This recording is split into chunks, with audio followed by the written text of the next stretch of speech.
Arugam from 7th standard in GHS Nablicheri. I am Ritesh Kumar, 7th standard. I am Guna, 8th standard. I am Varsha, 8th standard. I am Vashika, 6th standard. நாங்கள் SIDP school elevator development project செயல்பாடு பற்றி நாங்கள் இப்போ பேச போகிறோம். எங்களோட தலைப்பு வந்து ஆரோக்கியம் மற்றும் நல்வாழ்வு. துணை தலைப்பு வந்து சுகாதாரம், சுத்தம் மற்றும் சுகாதாரம்.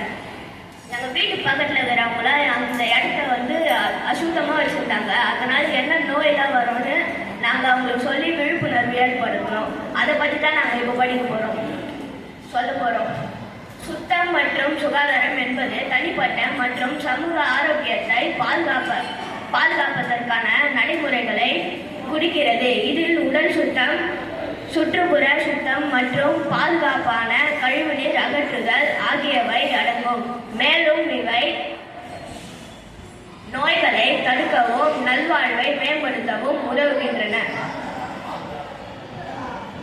சுத்தம் இல்லாததால் ஏற்படும் தீமைகள்: சுற்றுச்சூழல் மாசுபாடு, காற்று, நீர், மண் மற்றும் ஒலி மாசுபாடு போன்றவற்றால் சுற்றுச்சூழலில் சமநிலை பாதிக்கப்படுகிறது.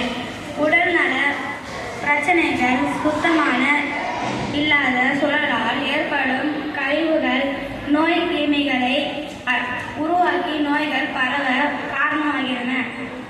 பொருளாதார இழப்பு: நோய்கள் மற்றும் சுற்றுச்சூழல் சீர்கேடுகள் காரணமான பொருளாதார இழப்பு ஏற்பட. குப்பைகள் எடுக்காமல் விட்டுவிடுவதால் ஏற்படும் இடர்பாடுகள்: ஈக்கள் மற்றும் பிற பூச்சிகள், எலிகள் பெருகுதல், நாய்கள் மற்றும் ஆட்டைகளுக்கு ஊக்கம் தருதல், பார்க்க அருவருப்பு மற்றும் கெட்ட நாற்றம், மனிதர் கீழே விழும் ஆபத்து, பாதையில் கிடைக்கும் பழத்தோலினால் விழும் அபாயம், குப்பை குமிழ்களாக கிடக்கும் போது தீ விபத்து ஏற்படலாம். தடுப்பு மற்றும் குறைந்த எரிபொருளை பயன்படுத்துதல்: நெருப்பிடம் மற்றும் விறகு அடுப்புகளின் பயன்பாட்டை குறைக்கப்படும். மறுசுழற்சி மற்றும் கழிவு: குப்பைகளை குறைக்கவும் மக்கும் குப்பைகளை உரமாக பயன்படுத்தும். பிளாஸ்டிக் பயன்பாட்டை குறைக்கவும். சட்டங்களை மதித்தல்: காற்று மாசு தடுப்பு மற்றும் கட்டுப்பாடு சட்டம் 1981 போன்ற சுற்றுச்சூழல் சட்டங்களை முறையாக பின்பற்ற வேண்டும். காடழிப்புக்கு எதிராக மரங்களை வளர்ப்பதன் மூலம் காடழிப்பை தடுத்து சுற்றுச்சூழல் சட்டங்களை முறையாக பின்பற்ற வேண்டும். தேங்க்யூ.